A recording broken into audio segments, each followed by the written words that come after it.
Hi, I'm Max. And I'm Paddy. And welcome to Your Next Family Game.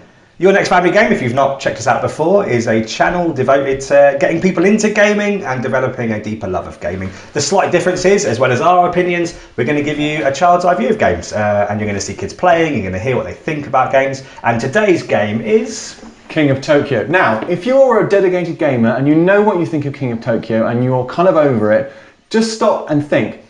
There are people, there are families in this world who have not played King of Tokyo. It's a terrible thing. Ever. And now this is the video to share with your non-gamer friends who have a family, because we're going to take you through playing King of Tokyo with a 5-year-old, and you will see me beaten by that 5-year-old. I'm going to talk you through it now. So here's King of Tokyo set up for 2 players. You can play up to 6. It's probably best with 3, 4, 5, but it's really fun with any player count, really. There's 2 ways to win. One is you have a monster here, you can be the last monster standing, so essentially if I kill Cyber Bunny. The other is to get these points here, these little cool little circles, the cool little counter up to 20, and then I've won by collecting victory points. On your turn, you basically play, if you play the game of Yahtzee, you play a little round of Yahtzee. So you'll roll the dice, and you'll keep what you want to keep, and then you'll roll again,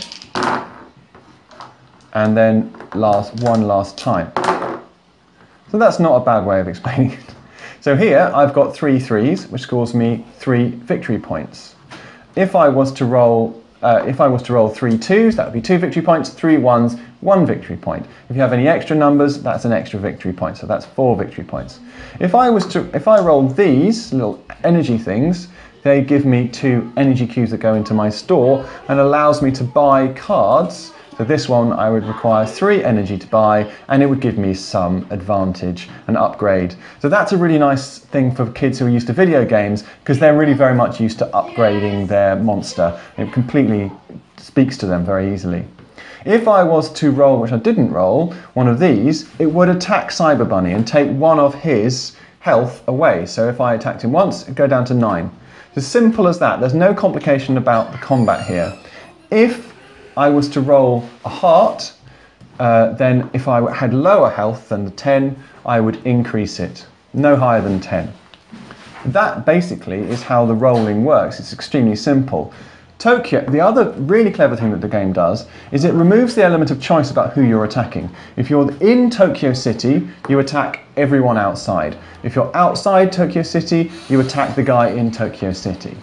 And that's important for kids, but it's also important because Tokyo City is a very rewarding place, but a very tough place to be. You get points for going in there, you get points significantly for being there at the beginning of your turn, but you cannot heal while you're in Tokyo City. So you've always got this push and pull. It's really good to be in there, but if you start getting hammered before you get a chance to get out, you could easily die. It's the commonest place to die in the game. And that's basically how it plays. You play on until somebody either gets 20 points or there's only 1 monster standing. Very quick, very simple. Takes about 40 minutes. Keep the dice close to the board if you can. I'm being quite smart on this. No, you are. You've got a really brilliant spiked tail. Okay? Yeah. Alright. So, your go.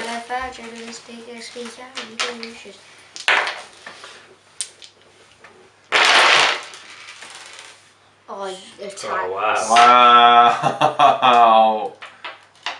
Reroll. And that does an extra damage as well. I'm gonna keep all of them. No, but you can't because you're in Tokyo, so you can't heal. So keep the energy. You get, you have to have your 2 points for being in Tokyo. Again. Oh no! So No. he's ahead of you One more now. roll. No, you don't want ones. Do another roll.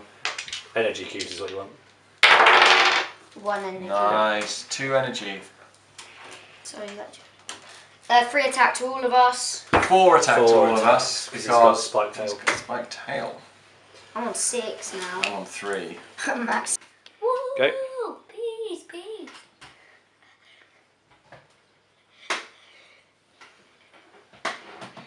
Cool. Well done, Lily. Well, Lily. Did you know I'm in the lead? And then you discard that and you get those and you heal. So now going to interview the new King of Tokyo, Lily Harris, after your crushing victory over the rest of us. Are you pleased? Yeah. Did you enjoy the game? Yeah. Now, how old are you, Lily? 5. So did you understand what was happening in the game? Yes. Because you were quite clever at rolling your dice and you had some really good upgrades, didn't you? You liked the cards, they were good, weren't they? Yeah. So do you think that this is a good game for families to play together? Yeah. Although there's quite a lot of fighting in it, isn't there? Yeah. So isn't that bad to have fighting in a game? No. Why not? Because fighting might want them to argue, to say, yay, I'm the king. Okay, but you were the king, obviously. Yeah. So, was there anything that was hard in the game? The hard bit was trying to get into Tokyo. What, because the other boys were in there? Yeah. And what did you have to do to get into Tokyo?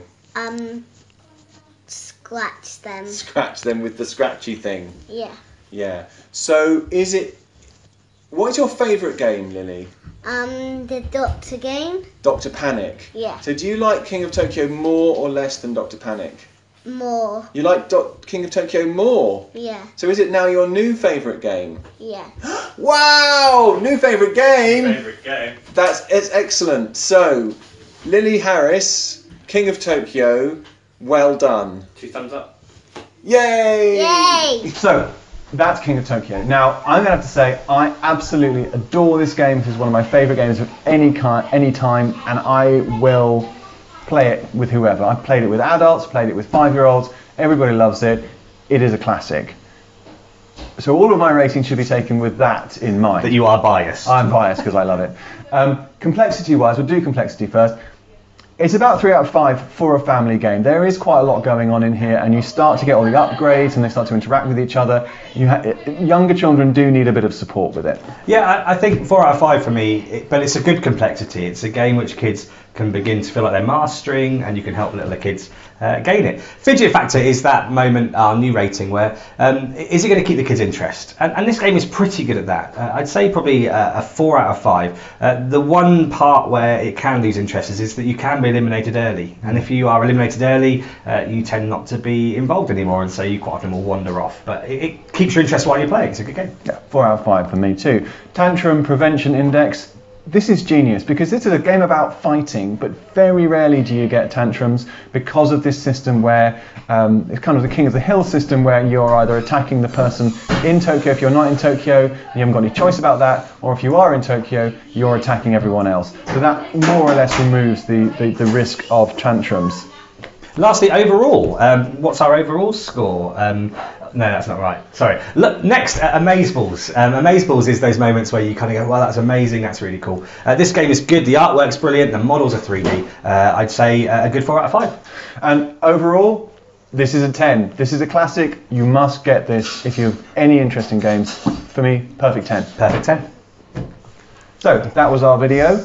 Paddy's lost interest, that's fine. That's not good. Look us up on Facebook and Twitter, Games for Families, the number 4, and let us know what we should do next. Thanks very much.